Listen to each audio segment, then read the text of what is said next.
I kind of look like my sister Shannon, but I'm a lot prettier. For sure. For sure. I'm gonna try to send her this video.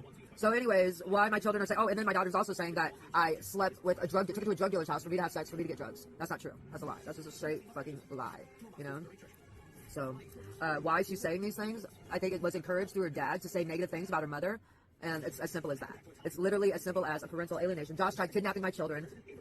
He did kidnap my children 2 times. 2 times. I had to go and kidnap them back. You know, but they were in my custody the whole fucking time. And they didn't know him like that. Because he freaking, I kicked him out. And he decided to act like that, you know, kidnap the girls instead of being like cordial and, you know, understand that he was in no position to have the children. He took them from me and put them in with his sister. He's retarded. Like, seriously, mentally, something is wrong with him. He is seriously a retarded guy. And I never talked shit about him to the girls. I never said anything about their stepmom or anything like that. And when they came back from there, I just made them feel like there was nothing wrong, you know, like with them or Josh or whatever, you know. So anyways, or for them, you know, like liking their dad and Jamie. Like, I didn't see anything wrong with that. But I know that the girls were encouraged to hate on me through the attitudes of but by the attitudes that Josh and Jamie had towards me. I mean, it's totally obvious. You can see, you know, but I don't know. I think it's just all a bunch of bullshit. I think it's all a bunch of bullshit. I think my life is bullshit. So now, anyways, yeah, my life. What about my life? What do I do with my life now that I have no children, no future, no possibility of a future with my children? And my sister fucking sat there and fed into it and acted like I was a bad person, a person that couldn't be trusted. I don't think so. I asked her to let me see my daughter behind the court's back, and to her that is like, oh, I would never. Like, bitch, that's my fucking child. You're my sister. Why are you allowing the courts to dictate your moves like that? Like, you know me. Like, Shannon, you know me. I'm your sister. I did not hurt my children. Ask me about these situations, but instead she just believed it. Didn't even ask me, then didn't even talk to me, just believed it and acted accordingly, like, based on what they said. And that's not even acting accordingly. Acting accordingly would be sticking up for your sister. But she obviously can't do that. She's got fucking mental problems. Yeah, she thinks she's better than our mother. She's worse than our mother. She's worse, and that's pretty fucking bad. Because my mom was a bitch that just wanted to do what she wanted to do, didn't care about her kids. She left me nothing when she died. She didn't give a shit. She gave a shit about what was going to happen to her boyfriend. That's not me. I didn't give a shit about boyfriends like that. No. The only thing I gave a shit about was my kids. I don't think this was this. But anyways, I don't know. It's a long story. I'm trying to do my makeup and talk at the same time. It's becoming impossible. But anyways, so there's my makeup. I did it. There's my story. Oh, so anyways, my prison sentence, I got 10 years with a mandatory. So that means 10 years, a third of it was mandatory. So they cut that in half when you get to Oakdale.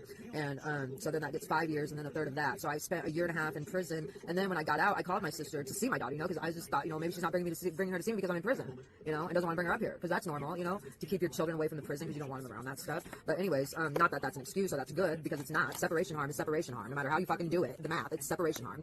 And yeah, so I think that what was I saying? I can't remember. Oh, so I called my sister and I went to this Bridges, which is like a rehab outpatient or halfway house. I don't freaking know. It's like a whole program that you can do when you get out of prison. And I had to do the program because I didn't have anywhere to go when I got out, because my mom, something was fucking said. I don't know what was said, but something was said. And it wasn't, I know it's not accurate. Oh, my mom was mad at me because I had to tell on her because she's where I got my pills from. You know, so I didn't even have a drug dealer to sleep with to get drugs. That wasn't even like an option, you know, because I didn't know anybody else. The only person who had the pills was my mom. And she's mad at me because I had to tell on her because they asked me, where do you get your pills normally?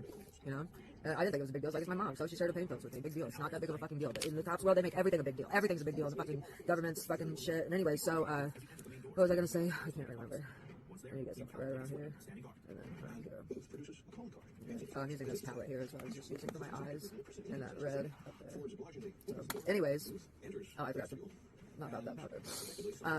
Yeah, I can't remember if I didn't finish what I was saying. Not like it matters anyways. But, yeah, so, my sister has obviously been in the dark and been punishing me for something that I didn't do, and sitting on, like, tearing me down, I'm sure, to build herself up, because that's always how it happens. And then she says, she said to me, you made up an entire person of who you think I am, or something like that. And I'm like, no, bitch, that's obviously what you've done. You're trying to reflect yourself onto me, and I'm not you, but it's nice to know that you have a version of me made up in your head that is not me. So why don't you listen to your own words, because that can tell you a lot right there. But she's probably so stupid that she doesn't even know that yet. She hasn't hit that woke, you know? I've hit that woke. I've had to hit rock bottom and realize that, oh, nobody's going to care about me when I die. Who's going to pick up my ashes? That was supposed to be my children. Who was going to lay me to rest? That was supposed to be my children. And now will be nobody. Oh, well, it will be.